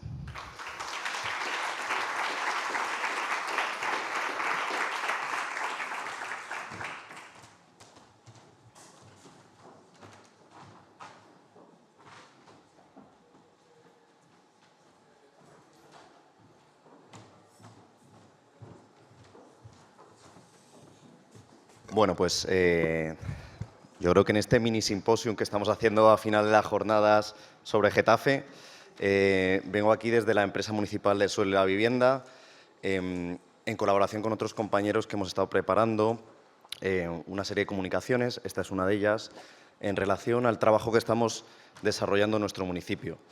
Es un trabajo que va en esta línea de la regeneración que comentaba el compañero anterior, en colaboración con universidades, en colaboración con entidades del tejido asociativo y directamente implicando a los vecinos y vecinas de nuestro municipio. Y yo a lo que venía a hablar era de nuestro proyecto europeo, que es el proyecto europeo EPIU, que no sé si está por aquí. A ver, ahí se está. Es un proyecto europeo que comenzamos a trabajar en el año 2019, que estaba financiado con fondos europeos de la UIA, de Innovación Urbana, y que estaba enfocado principalmente en la pobreza energética, en la identificación de la pobreza energética desde el ayuntamiento, desde la empresa pública de vivienda, pero en colaboración con distintos socios del proyecto, con la Universidad Politécnica, con la Fundación Laboral, con la Cruz Roja y con fundaciones y entidades privadas, con un objetivo claro que era identificar la pobreza energética y principalmente enfocarnos en la pobreza energética oculta en nuestro municipio. Y esto lo hacíamos en dos barrios concretos, que son los barrios de La Alhóndiga, en el ámbito de Fátima, en La Alhóndiga, y Las Margaritas. ¿Con qué objetivo? Pues, como decía, identificar la pobreza energética y principalmente aquellos hogares, aquellos vecinos y vecinas que no acuden de manera habitual a los servicios municipales para pedir ayuda, que no acuden a pedir el pago de suministros simplemente porque no gastan en los suministros de la luz o del gas y que, por tanto, no tenemos identificados como vulnerables o con una problemática de pobreza energética. Esa es la pobreza energética oculta, ¿no? La de muchas abuelas, muchos abuelos que no encienden, simplemente no encienden la calefacción, o de familias jóvenes que a lo largo de la semana pues tampoco tienen unas condiciones de confort en su vivienda porque no están prácticamente en ella. Y esto lo hacemos y lo hacíamos en ese momento a través de 3 líneas de trabajo fundamentales, que son entender, atender y actuar, y que ahora vamos a entrar muy poquito, en los 4 minutos que quedan de la ponencia, a desarrollar de una manera muy sencilla. En la parte de entender, a través de un diagnóstico del municipio, de la situación real que teníamos en Getafe en ese momento, recopilando una serie de información a través de estas distintas entidades, como podrían ser la universidad, pero también de esas entidades como la Cruz Roja, que están territorializadas y que conocen de una manera muy profunda cuál es la dinámica del municipio, y volcando esa información en una serie de cuadros de mandos que nos permitían tomar decisiones y, sobre todo, enfocar las políticas públicas, en este caso vinculadas con la pobreza energética, pero en todos los ámbitos de nuestro municipio. Con este diagnóstico también pasábamos a la sensorización de las propias viviendas, de las personas que venían. Ahora pasaremos al atender, que son las personas y los vecinos, pero conocer la situación en esas viviendas, cómo estaban, en qué condiciones de confort, de humedad, de temperatura, y en base a eso poder proporcionar una serie de soluciones. Y también, más allá de la escala del hogar, conocer la situación que había en el municipio a través de sensores como este que hay en la foto, de sensores de escala urbana, para conocer también la situación en cada uno de los barrios de nuestro municipio de Getafe. Y todo esto volcándolo en una serie de visores, aparte de ese cuadro de mandos que enseñaba anteriormente, una serie de visores que nos permiten ordenar e identificar de manera clara en qué barrios debemos actuar, dónde tenemos que poner los esfuerzos y de qué manera tenemos que trabajar en cada uno de ellos. Perdonad que funciona un poco y ahí. Y también agrupando las soluciones que proporcionamos a cada una de las familias en función de sus necesidades, no dando de manera igual a todas las familias una misma solución, sino tratando de ser equitativos en los esfuerzos municipales para que aquellas familias que más lo necesiten puedan acceder a digamos, unas soluciones de mayor alcance. ¿Cómo hacemos esto? Con la segunda línea de trabajo, que es atender, a través de una oficina municipal que se articuló dentro del proyecto europeo, que es la Oficina de Hogares Saludables, una serie de procedimientos y de procesos que se articularon en base al proyecto y que nos permitieron llegar a más de 1.300 familias del municipio. Ahora, al final, hablaré un poco de las cifras del proyecto, que realmente han sido muy positivas. Atendiendo a la ciudadanía, generando confianza, sobre todo, como decía antes, el proyecto empezaba en 2019, este Servicio Municipal de Atención empezó en el año 21, a finales del 21, principios del 22, y empezó en un momento en el cual la Administración local pero en general la Administración pública había dado un paso para atrás en la cercanía con los ciudadanos debido principalmente a la pandemia, ¿no?, al COVID. Y, por tanto, se tuvo que hacer un esfuerzo realmente importante en volver a volcarnos a las calles, en la cercanía con los ciudadanos en los distintos barrios, para que volvieran a retomar esa confianza en los servicios municipales y, en este caso, vinculado también con un servicio de suministros y de eficiencia energética. Todo esto lo hicimos generando una red de colaboradores en el municipio con las entidades locales que trabajan territorializadamente para lograr realmente dar respuesta a estas necesidades que nos planteaba el proyecto.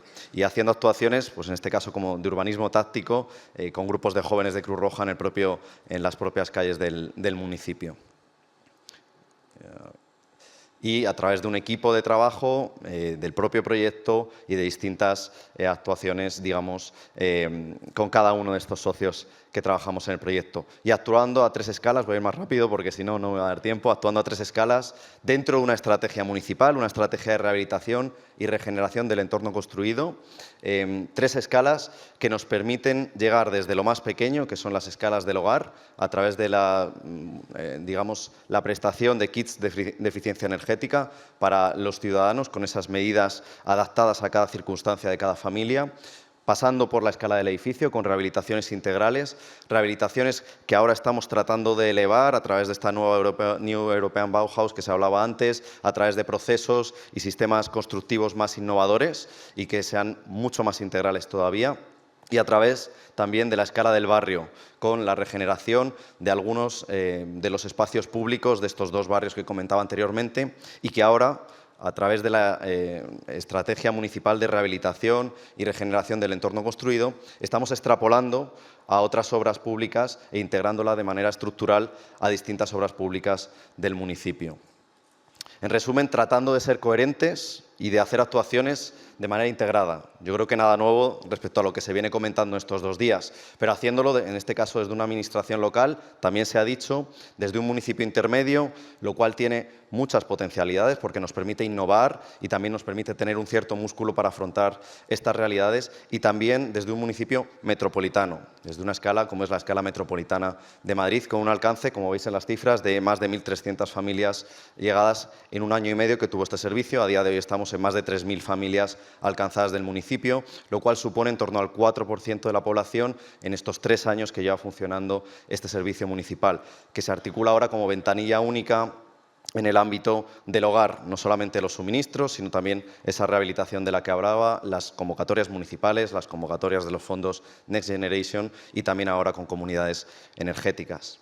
Y finalmente, ese éxito que se traslada, yo creo que con la articulación de esa red de colaboradores de las que hablaba antes y con una administración que es una administración del siglo XXI que tiene que ser cercana, que no puede trabajar de manera autónoma, que tiene que trabajar en colaboración con este sector público, con la empresa pública, que tiene que trabajar con las universidades y, sobre todo, también territorializando con los barrios, con las entidades locales y vecinales, cada una de estas acciones que vamos articulando.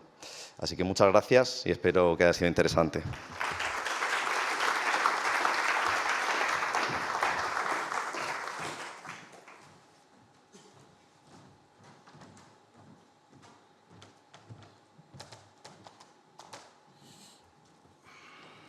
Hola, buenas tardes. Va para el otro lado. Bueno, voy a presentar un pequeño, modesto estudio de caso que está todavía, mi compañero Fernando y yo estamos haciendo y proyectando. Todavía no está acabado, pero lo queremos, nos apetecía mostrarlo en este estado, ¿no? Y nos gustaría comenzar nuestra presentación recordando la exposición de Ren Koolhaas de 2020, que con el título de Countryside, the Future, nos invitaba a pensar en las dinámicas propias de lo rural y sus implicaciones para nuestros presentes compartidos, ¿no? Yo creo que muchos recordamos todavía la fuerza visual de ese tractor colocado delante del Guggenheim, esa confrontación entre los 2 mundos, uno que se resistía a desaparecer y el otro que se imponía con su mera presencia, ¿no? Pero antes de abordar nuestro estudio de caso, quería comentar una intervención previa nuestra en Caravaca de la Cruz, el mismo pueblo donde se ha hecho la que vamos a comentar, donde enfrente de un convento fundado por San Juan de la Cruz se nos invitaba, se nos combinaba a dar forma, a materializar, a representar el valor de lo importante en los términos que habían sido previamente negociados y donde lo sostenible quedaría circunscrito al ámbito de ciertos matices pertenecientes a los expertos, ¿no? Pero ¿a qué nos estamos refiriendo con lo importante, ¿no? Bueno, habría que explicar que Caravaca de la Cruz es una de las 5 ciudades santas de la cristiandad y podemos imaginar, por tanto, que es una ciudad muy conservadora, llena todavía de palacios preciosos, iglesias, que nos remiten a un pasado esplendoroso vinculado al camino que une Valencia con Granada. Aquí podemos ver nuestra zona de intervención. En un momento dado, la Corporación Municipal nos llama para abordar ese spot que vemos ahí, en pleno casco histórico, con todo lo que ello implica, como lugar tensionado entre normativas de protección, las herencias históricas, dificultades de movilidad, confluencia de fondos europeos orientados a la sostenibilidad, preocupación por parte de los vecinos, etcétera, etcétera, ¿no? Se trata de un interior de manzana, cerrado, no visible hasta ahora para los ciudadanos, constituido por antiguos huertos palaciegos que sustentaron el desarrollo económico de la ciudad, especialmente desde el siglo XVII, pero cuyo abandono ejemplifica la pérdida de relevancia de lo rural en nuestra sociedad y, sobre todo, la segregación progresiva del ámbito de lo rural productivo y sus ecologías de lo urbano y sus ficciones de progreso. Cuando llegamos allí, nos abrieron las puertas.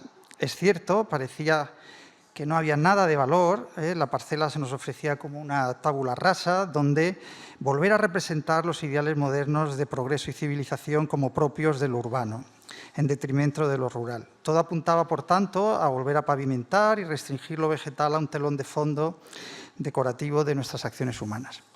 Sin embargo, a fuerza de estar allí, también encontramos pequeñas pistas que nos hablaban de mundos pasados, donde el agua había sido protagonista y donde lo civilizatorio había tenido más que ver precisamente con encontrar unos mejores acomodos entre lo productivo, lo ambiental, lo climático, etcétera.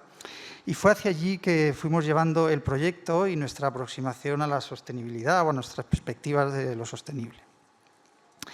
Pero para entender un poquito mejor, hemos querido poner esta imagen de los años 50, donde se intuye en Caravaca de la Cruz precisamente la potencia de lo rural productivo como sostenedor de lo urbano, representativo y, sobre todo, la fuerte segregación de ambos mundos, ¿no? Aunque una mirada, en el caso concreto de Caravaca, una mirada más cercana, lo que nos ponía de manifiesto es una peculiaridad muy propia de este lugar y de otros, y es la profunda hibridación que había habido entre ambos mundos, reconocible en la franja central, vertical, donde los palacios y los huertos convivían en un equilibrio donde el diseño precisamente conseguía esta especie de, no me gusta la palabra hibridación, pero bueno, de entendimiento entre lo natural y sus ciclos y lo urbano y los suyos. Aquí vemos un plano que para nosotros en nuestra intervención, aunque se ve poquito, fue muy importante, que es el plano de las acequias y cómo esta infraestructura atraviesa en el centro histórico de Caravaca. Se trata de una infraestructura que facilita las interacciones entre lo natural, el clima, el territorio, los modos de vida humanos, etcétera. Un sistema vascular muy complejo, pero abandonado.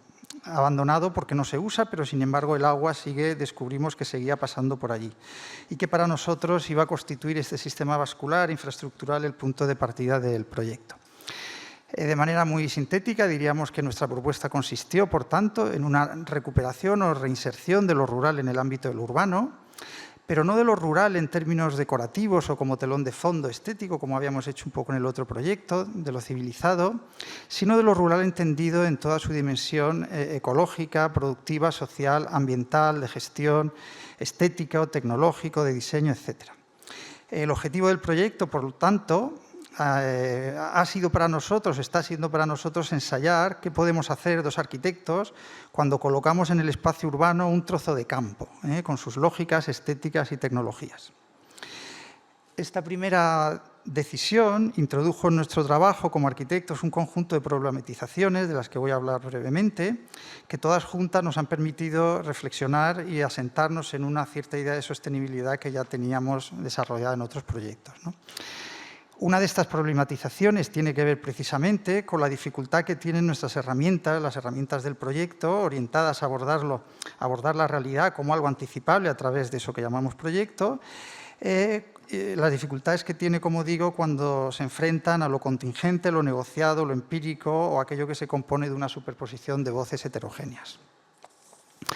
En este proceso de trabajo con lo rural hemos ido descubriendo que muchos de los elementos materiales descartados por lo urbano y que dormían en un almacén municipal, en este nuevo contexto podían ser útiles en esta incursión en el diseño entendido no tanto como un conjunto de estéticas controladas, sino como una infraestructura que se mide por su capacidad para activar interacciones. De repente, todo aquello que no servía para lo urbano, nosotros descubrimos que podía ser muy útil para trabajar lo rural, hasta el punto que todo aquello que emerge de la cota cero está en el proyecto compuesto de este tipo de cosas descartadas por inútiles en los almacenes municipales.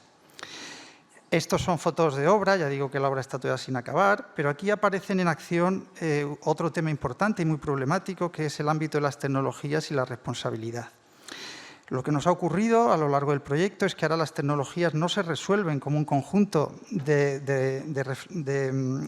reglamentaciones testeadas en laboratorio y que dejan el diseño en manos de los jueces, sino que aparecen como una inteligencia colectiva muy elástica, adaptativa, contingente y sujeta a un perfeccionamiento constante en manos de muchos.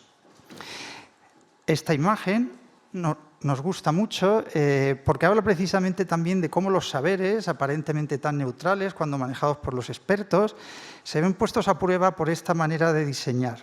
Claro, ¿cómo saber si finalmente las acequias van a funcionar, si la comunidad de regantes nos va a dar el agua, si los árboles van a crecer allí donde los hemos colocado, si los animales van a ir a las casas de pájaros y los hoteles de insectos que hemos instalado, si la temperatura va a bajar tal y como hemos previsto, si los tanques de tormenta para acoger las aguas de escorrentía van a funcionar, si vamos a poder absorber las pluviales y distribuirlas por el territorio, etcétera. Y se trata ahora de, lo que el proyecto nos plantea es aprender a diseñar con estos saberes mucho menos cintilizados. Veamos, esta imagen también nos es muy querida porque, por un lado, es una imagen en la que todo está ya casi hecho, pero también todo está claramente por hacer. Como digo, el objeto del proyecto ya no es planificar un estado final, sino equipar un territorio para que distintas formas de vida y temporalidades puedan articularse. Voy a ir acabando, que me están riñendo. Aquí vemos el momento donde aparece el agua, pero hay que remarcar que es un agua del siglo XVI, es decir, no es solo un líquido elemento, sino que aquí estamos recuperando todas las infraestructuras y el valor cultural, la memoria de los ciudadanos y los habitantes del barrio, para activarlo todo, exigiendo nuevas adaptaciones, nuevos pactos con el diseño, la responsabilidad, etc. El agua en este proyecto es aquello que nos pone en relación con el siglo XVI. Y aquí vemos el estado de ahora mismo, el proyecto que está sin acabar, pero queríamos comentar que este tipo de intervenciones donde lo verde o el agua son elementos dinámicos, pueden ser también laboratorios donde la ciudadanía, los animales, las plantas y las corporaciones ensayan nuevas formas de convivencia. Sin embargo, estas imágenes silenciosas no muestran un asunto fundamental, que es la superposición constante a lo largo del proyecto de voces, opiniones y experiencias que la complejidad de lo rural ha incorporado al diseño del espacio urbano. Como resultado, y sorprendentemente, el diseño, tal y como lo entendemos, apenas es perceptible porque ha sido el resultado de constantes negociaciones, acuerdos y conflictos. El diseño, en este caso, ha estado orientado a hacer viable precisamente la relación entre estos dos asuntos, lo urbano y lo rural. Y aquí aparecen las conclusiones del texto, ya me despido, pero simplemente quería añadir para finalizar que en este proyecto lo sostenible no ha sido un punto de partida previamente conocido, sino que ha sido el resultado de confrontar estos dos puntos, de haber querido confrontar estos dos mundos aparentemente incompatibles. Gracias.